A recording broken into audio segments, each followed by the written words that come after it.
Meet Jeanette McCurdy. She's an author, a writer, and a big feeler. So much so that she's making a podcast all about her feelings. Jeanette's memoir, I'm Glad My Mom Died, welcomed the world into the story of Jeanette and all of the intense life experiences that molded her into the person she is today. But how does she manage all of the messy, hard feelings she's feeling right now?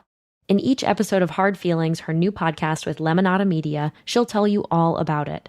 Jealousy, shame, social anxiety, she wants to laugh about it, cry about it, and work through it with you by her side. Why? These hard feelings are a big part of the human condition. They unite us all, but only once we're willing to face them. Hard Feelings is out now, wherever you get your podcasts. Hey boo hey, it's me, X Mayo. I'm a comedian, writer, producer, and taco expert. Also, when it comes to confidently managing my finances, your girl is a beginner, for sure. So I want you to join me on The Dough, Lemonada Media's new 10-episode podcast series, as I dive into better understanding the financial trapdoors that any of us could fall into. And I've fallen, I keep on falling like Alicia Keys, okay? But if you've ever stayed in a bad relationship to avoid moving out costs or just found yourself swimming in debt, you are not alone. Each week, I'll be exploring all types of financial flops and money myths that stand in the way of our financial freedom. On this show, Cash is queen. We hardly know her, but baby, we are determined to be her best friend. The Dough is out now, wherever you get your podcasts. Lemonada.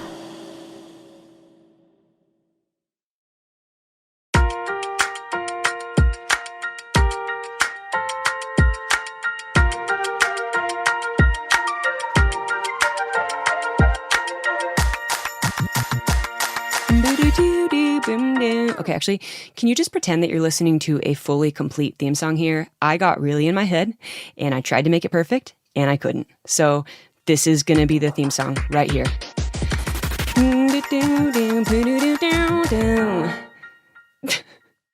Hello and welcome to another episode of Funny 'Cause It's True. I'm Elyse Myers.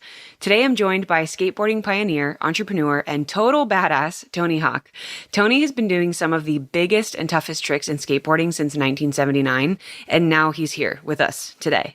And I just call him Tony, as if we're on like a first name basis. Did you know that his first ever skateboard is actually in the Smithsonian? He is like inside of history now, which is wild. So 2 things that are funny because they're true. Number 1, did you know that when Tony Hawk first started skating was so uncool that it would be like one of your friends coming to you and being like, I have this new hobby. It's jumping on a pogo stick. And number 2, after listening to this episode, I realized that I've asked every parent that I've interviewed if their kids think that they're cool because of their job. Tony Hawk is the only person that's ever said yes to me. So let's get into it. Yay! Okay. Anthony Frank Hawk. I just learned your full name and it made me really happy. I think I've only ever been called that by doctors and teachers on the first day of school. Perfect. I immediately regretted saying his full government name as soon as it left my mouth, but here we are. I know that kind of looking at your history, just as the timeline of your life and like stuff you've put out, you talked about yourself as like a very competitive child, but also like very hyper. And is that like an accurate representation of kind of how you were as a kid? Did you always know you wanted to be competing against yourself, other people with the sport of skateboarding? I think I always knew that I wanted to set my own challenges and compete against myself, yes. Okay. I never was content or satisfied with a performance. I always thought like, oh, there's something I could have done better. Or I know I was more capable of this and I didn't do that. And so I was always sort of beating myself up over that. And I think in hindsight, it drove me to continue progressing even after I was the number 1 competitor.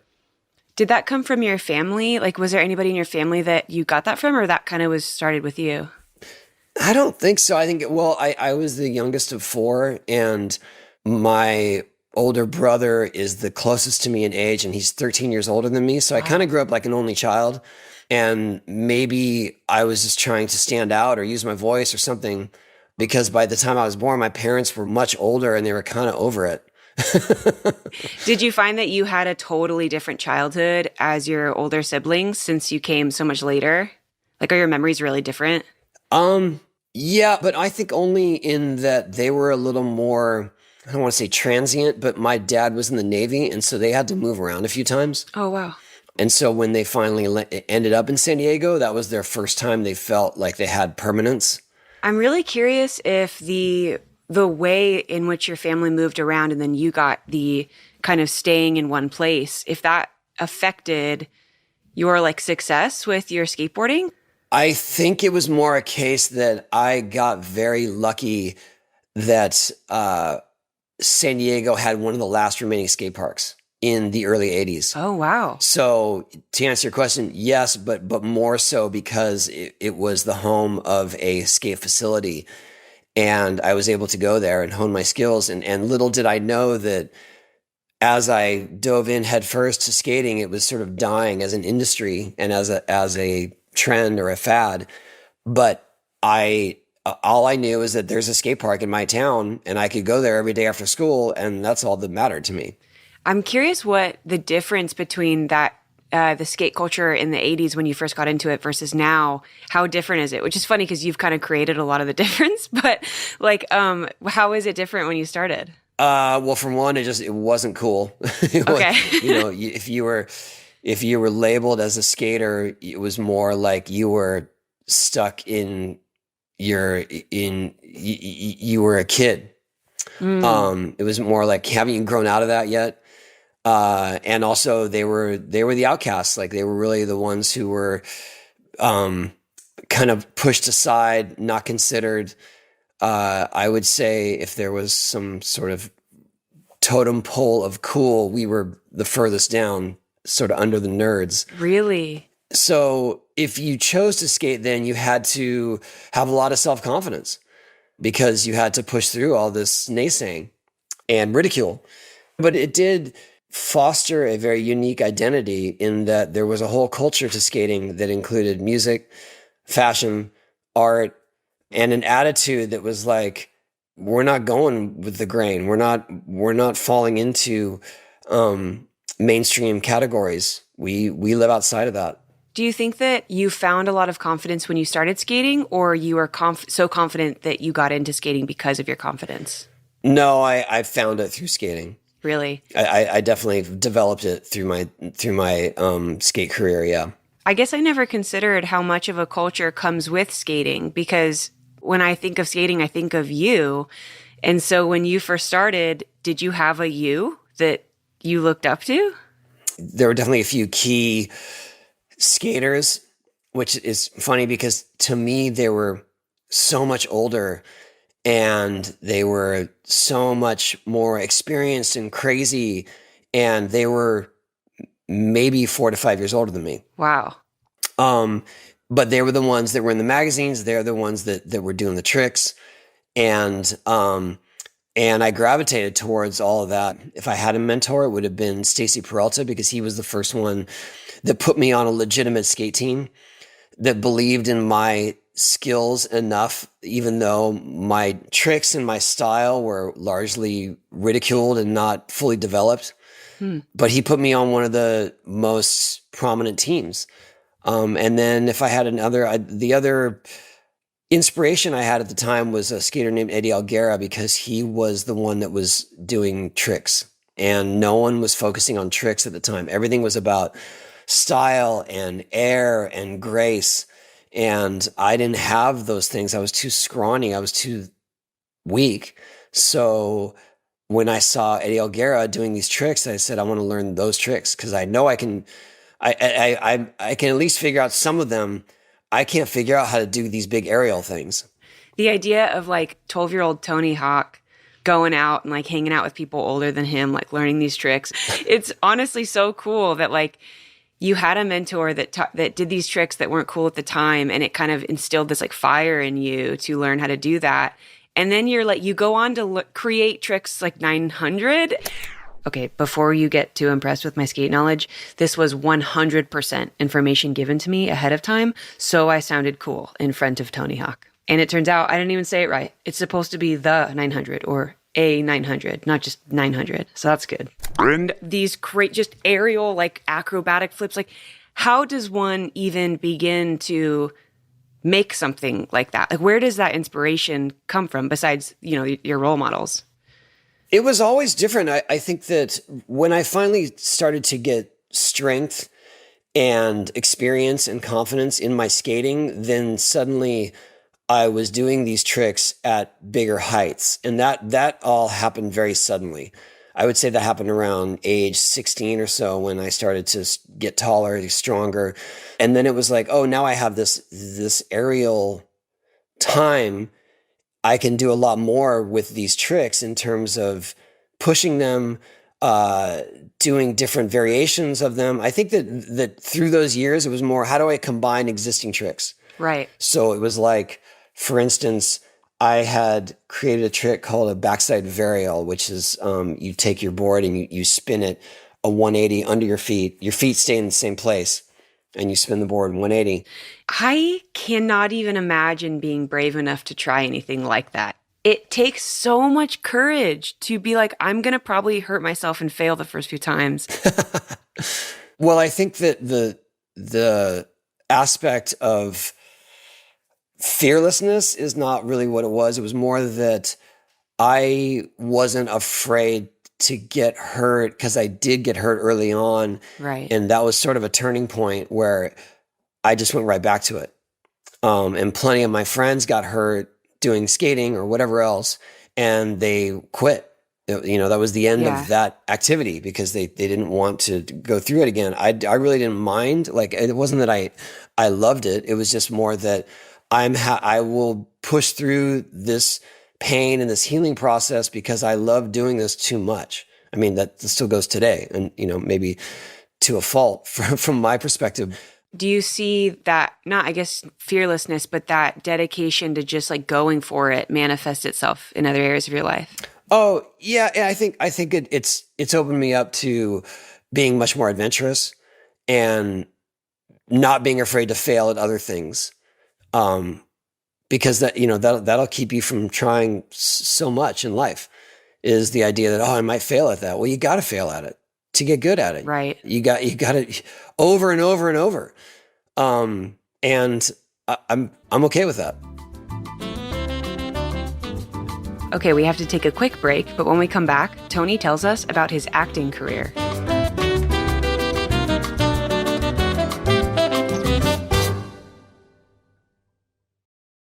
You want to know what's music to my ears? Bread bowls.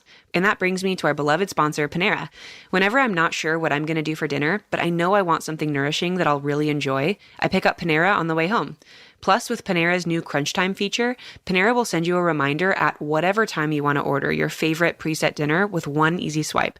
It's been an absolute game changer to make sure dinner is taken care of while I'm out running around. I'm going to start with my favorite, their mac and cheese, featuring a creamy, rich blend of cheeses. But I also like to mix it up too, and Panera makes it easy. Sometimes I'll go with their Fuji apple salad with chicken. Or I'll try one of their unbeatably delicious and hearty soups, like their creamy tomato soup. It's a classic, and I have found no soup that pairs better with their warm, fresh bread bowl. And I have done plenty of research, trust me. So order Panera tonight to get a delicious dinner in one easy swipe. Available only in iOS mobile devices. Other restrictions apply. And for more information on clean, visit panerabread.com/clean. I would love to take a second to tell you guys about Tara, the founder of Dreamland Baby. If you're a fan of this show, then you've heard me talk about Dreamland Baby before, but essentially it's a game changer for any parent with babies. So Tara was a new mom when she founded Dreamland Baby. Essentially, she was so fed up with how few solutions there were out there to help get her baby to sleep that she went out and designed her own, the doctor-approved, award-winning Dreamland Baby weighted sleep sack. She'd go on to be featured in Forbes for it and even make a deal on Shark Tank. So far, she's helped over 500,000 parents out, keeping their baby sleeping soundly and restoring a lot of sleep to them in the process. The sleep sack evenly distributes weight from your baby's top to bottom. Kind of like how weighted blankets help adults sleep, the sleep sack's cover calm technology helps babies unlock deeper sleep too. The sleep sack can be worn 3 ways: both arms in, one arm out, or both arms out. And it's made of 100% soft and natural cotton, super easy to throw in the wash, which is always important. Go to dreamlandbabyco.com and enter my code Elyse at checkout to receive 20% off site-wide and free shipping. This offer is for new and existing customers. That's dreamlandbabyco.com and code Elyse at checkout for 20% off.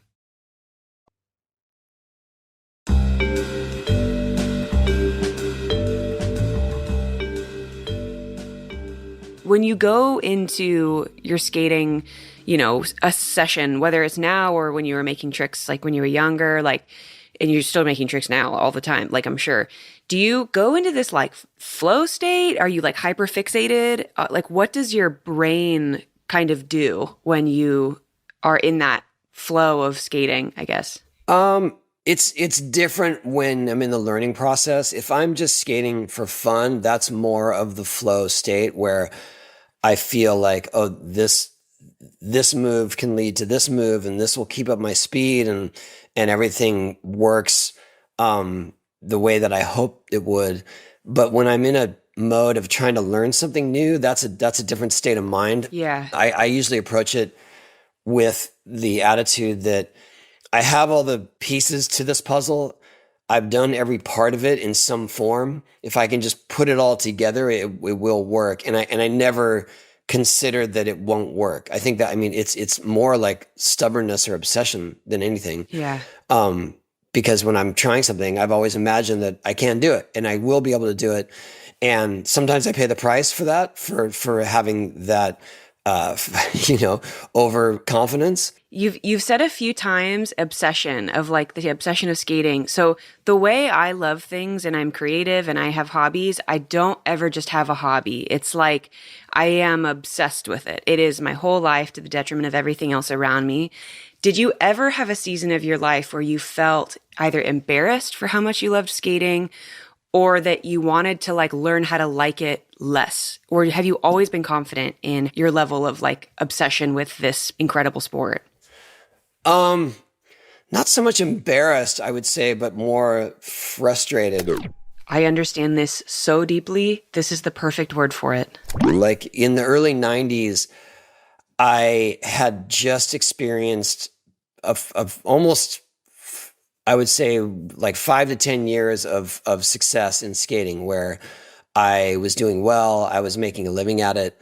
I had 2 houses, and I had my own ramp facility, and things were, it was like truly living the dream, and the dream that I never realized was possible because no one else had done it before. And suddenly skating took a dive in popularity. My income was based on royalties from products sold with my name on it. And it started shrinking by literally by half every month. And skating was just not cool. My style of skating was considered, more prehistoric because I was skating the ramps and everything was going to street. Yeah. So it was more like it was frustrating to be an adult. I had started a family, and it was like, what am I doing? I can't provide. And I still want to do this. Like I'm not quitting this. And I had to do everything I could to make ends meet. I took the weirdest jobs in terms of being like the token skater at a rollerblading event in a Six Flags parking lot. Yeah. Were you pretty young when you became famous? Like when you became the Tony Hawk? Well, I graduated high school in 86. My mom and dad were both very big on education, and they wanted me to apply to colleges, even though I was truly making a good living already. Yeah. But they didn't know if it would last. And I just said, if I chase this full time, I can make more of it. What happened in the end was that right out of high school, I got hired to be an actor in a movie, a skate movie, Gleaming the Cube. So I was from high school, living in LA, renting an apartment in North Hollywood at 19, and working on a movie full-time, movie set for months. And I think that was the moment for me that was like, okay, this is my career and I don't need to go to school. How did you get scouted for a movie? Oh, Stacey Peralta was our team manager and coach, and he was sort of the go-to for anyone in Hollywood to get skaters for projects. And obviously he's going to favor his team. So wow. Tommy Guerrero, who is another skater, and I both got picked for acting and stunt work, which was, for us, huge. Wow. That was such an early age for all this to happen. to you that I feel like, was that hard to, I guess, cope with that so young? Or did you feel like I was born to do this? So, okay, no, great. It was unreal. Are you kidding me? You're like, this is the dream. We're thrust in. Yeah. And through a route that we never imagined would take us there. Yeah. People that want to get into acting or music or whatever, they do have these huge aspirations because they're looking at these giant success stories. We had no mentors like that. We had no giant success stories. And then we're coming in through the side door to do Hollywood stuff. Like it was unbelievable.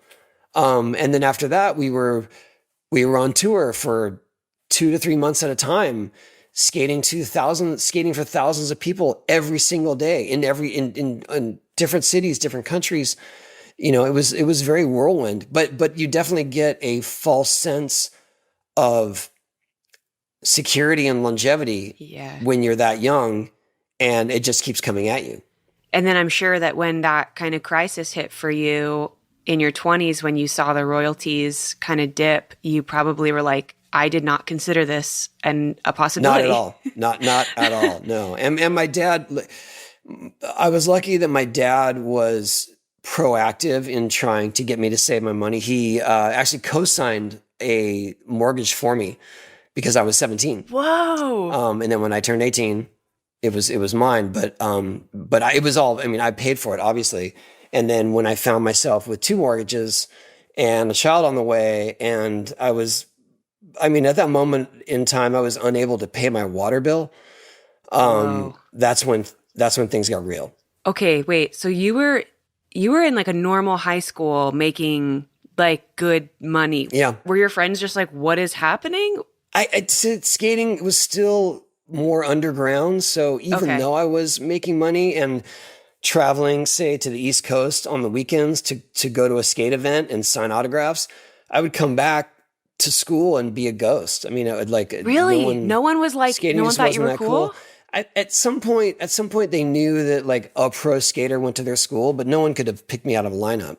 Did you like that, or did you wish people like fawned over you more? I mean, it was definitely a weird paradox, but I didn't really care because I wasn't looking for their acceptance. I found my community. I found my sense of purpose and my passion. So I didn't really, it wasn't like I was hoping that all the people in high school would like me because I wasn't hanging out with them anyway. Yeah. When I did have my own place as a senior, that got challenging because, when you're in high school and your friends' parents are out of town, that's the house where everyone parties at. Yeah. Well, my parents were always out of town. So everyone's always at my house. So it got tricky. Did you like that, or was that my neighbors were not very happy? Let's put it that way. No. My neighbors were not too excited to have a bunch of 17-year-olds living next to them. Okay, time for another break. When we come back, Tony tells us about the last time that he ever skated at Del Mar Skate Park.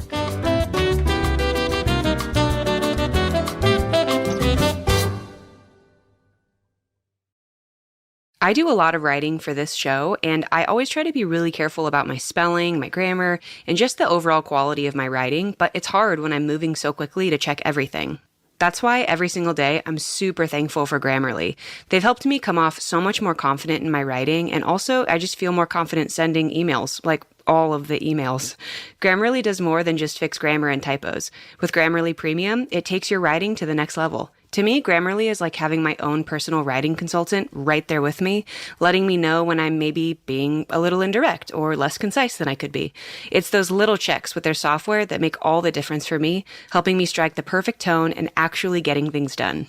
The free version of Grammarly offers instant proofreading with comprehensive spelling, grammar, and punctuation suggestions. They also offer a tone detector, but I recommend the premium version, which offers clarity-focused sentence rewrites.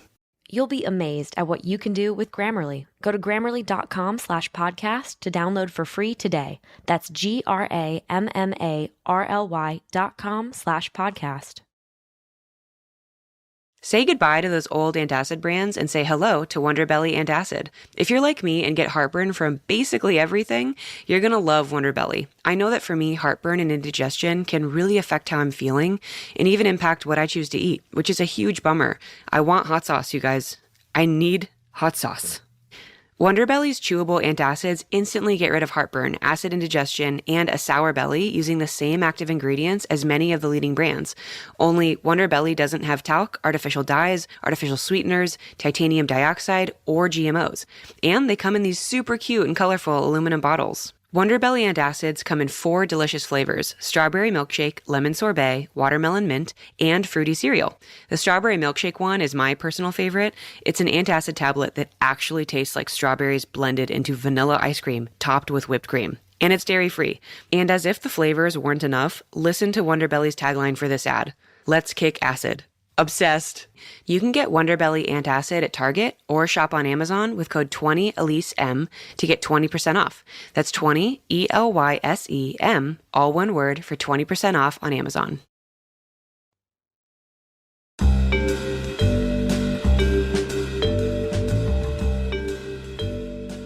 Do you find that like when you found success and the finances were set for you and you kind of started setting up foundations, was that one of your goals, was to create foundations and partner with people that kind of made skating more accessible and more safe and, more accessible to people and young kids?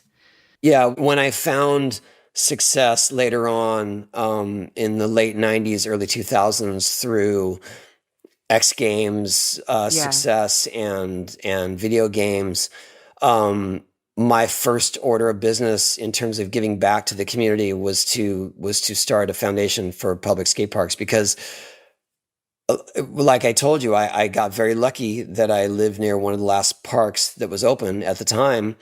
And it was never lost on me how much that shaped me and how I found a sense of belonging, a sense of community in that place. Not just a place to train and learn, but really a place to be accepted, and to feel that I had a purpose. And so when I found some success and I saw that there was all this interest in skating, a lot of kids were choosing to skate, and there were no facilities. It was super hard to convince people that these were necessary to communities and that they would get used. But the best thing about what we do is that we literally have concrete proof of our work. I'm so curious. Is there anything that lives at that original skate park in San Diego? Like, have you gone back? Oh, it is now a volleyball training facility. No! When did that get changed? It's funny. So the park itself was buried, and there were lots of rumors that if you just dig it up, it's all right there. So it was almost 10 years ago, like 8 years ago, there was a bunch of noise on Instagram, actually, there was a construction crew that was working at that site, because it was a dirt lot. And they were tagging all these people that either worked at that skate park or skated that park. And they go, "Look what we found." And they had uncovered one of the bowls. The construction crew that was tasked with clearing this place out for the volleyball site. But what happened was what they uncovered was the deepest part of the skate park. And it was pretty damaged, because what we found out once they dug up some other stuff is that the construction crew that buried the park actually destroyed all the bowls. That makes me so sad. Yeah, well, it was gonna be gone regardless. So it was just this one section of a bowl that was like 6 feet from the bottom to the edge, and we immediately, as the Del Mar Skate Ranch locals, we all grabbed our skateboards, jumped in our car. I picked up one of my kids from school, and we drove there, and we skated it. Is it illegal that you did that? Absolutely. Okay, great. Absolutely. Yeah. And then we skated it. We got to skate it for like an hour. Security told us we had to leave after that, which is weird because the construction companies are the ones that were showing us, but I don't think they realized what a frenzy they were going to cause by doing so. Sure. It was more like, from them, it was like, "Hey, look, this is cool. Look, we found." Yeah. And we all just were straight there.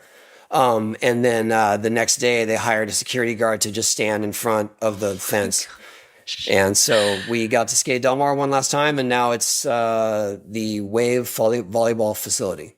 You mentioned taking your kid to the thing that was uncovered and skating. Do your kids skate with you? Yeah, all of them, yeah. Okay. Do they think that you're cool? Like, are you a cool dad to them, or you're just dad? Maybe not in the ways that you think, but That's fair. I think they do. They enjoy the opportunities that come along with my career. So we get to do cool stuff. Like, in fact, yesterday we were all at the Kelly Slater Surf Ranch. Oh my gosh. I think I ask this to every parent because, like, deep down, I hope that my kids one day think I'm cool for my job. And up until this point, I've not really gotten that confirmation. So I think I'm just trying to manage my expectations accordingly. But also, like, my son's 2.5, so I've got time. I was going to ask, when you first started doing the video game, did you feel like you had to have wiggle room in terms of, like, what your final say was? Like, how did that come about, and how did you feel nervous to put your name to something that when you were just starting out? No, but that was more because the group working on it, Neversoft, was all in on skateboarding. Okay. They were willing to learn. They were very receptive to my feedback, and there was no bar set for what we were doing. Right. So we didn't have great expectations. So we could just go crazy. I mean, we were pretty renegade with how the game was put together, with the aesthetics, with the soundtrack, with the skaters. You know, it was all like, whatever you guys say, because no one's done this before. Yeah. And they didn't even expect great success. Well, I played it as a kid, and I like the playability was so interesting to me because it really allowed me to learn. I didn't have to know anything about skating to play it.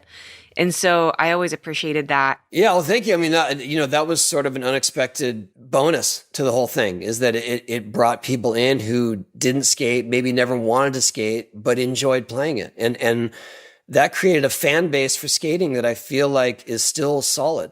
Yeah. Man, you've been doing this for so long. It's so inspiring to hear you talk about it. I'm curious. I have got to find a different way to transition into questions other than saying, I'm so curious. I'm so curious. How has your relationship to skating changed since you started to now? That's a good question. How has it changed? It hasn't changed in terms of what I glean from it and how much I enjoy it. It's changed in terms of my risk assessment. Okay. I've had plenty of injuries and had probably my worst injury last year. I broke my femur last March, and that taught me that I don't have to go as hard as I used to, that I can still enjoy this on a much lower level than what I was doing even 3 or 4 years ago.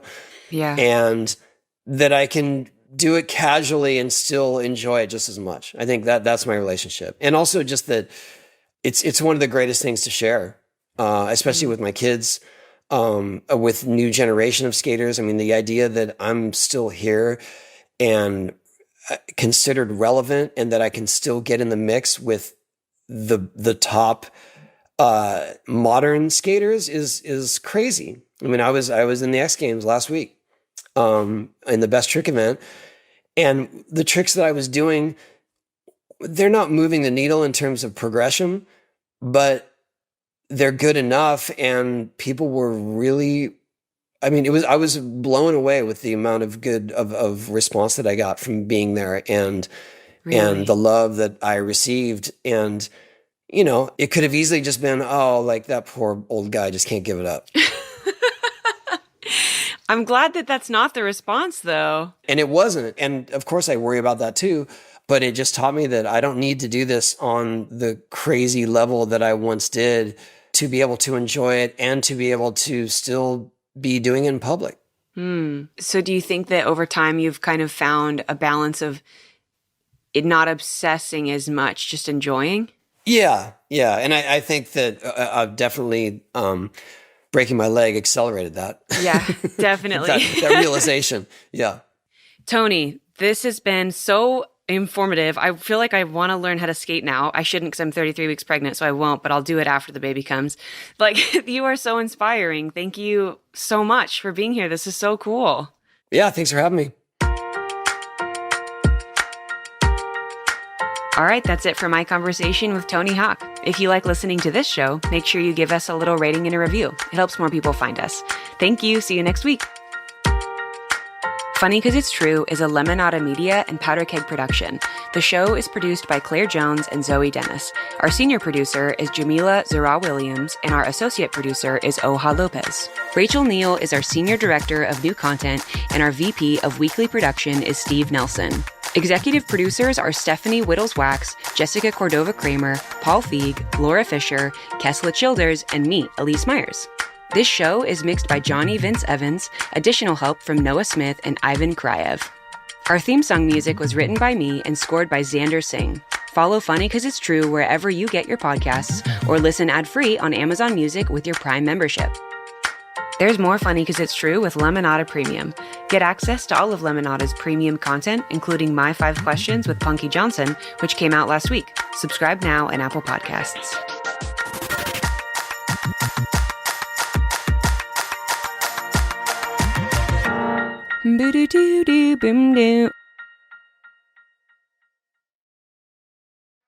What's up, everyone? I'm Delaney Fisher, comedian and serial entrepreneur. And I'm Kelsey Cook, comedian and, I swear this is real, a world champion foosball player.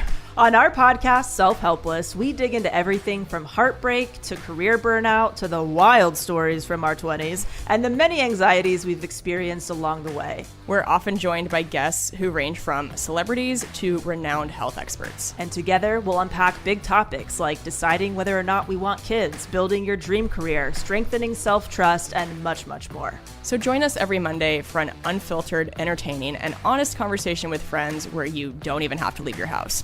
If you're not wearing pants, we will never know. That's right. So listen to Self-Helpless wherever you get your podcasts. Hey listeners, I'm here today to tell you about Lemonada Media's newest limited podcast series called Declined. This 10-part series takes you through the journey of 2 exceptional women from incarceration to freedom, ultimately leading to the creation of the Returning Artists Guild, an organization that uplifts the artwork of currently and formerly incarcerated artists across the country. Call Declined premieres November 27th wherever you get your podcasts. Casts.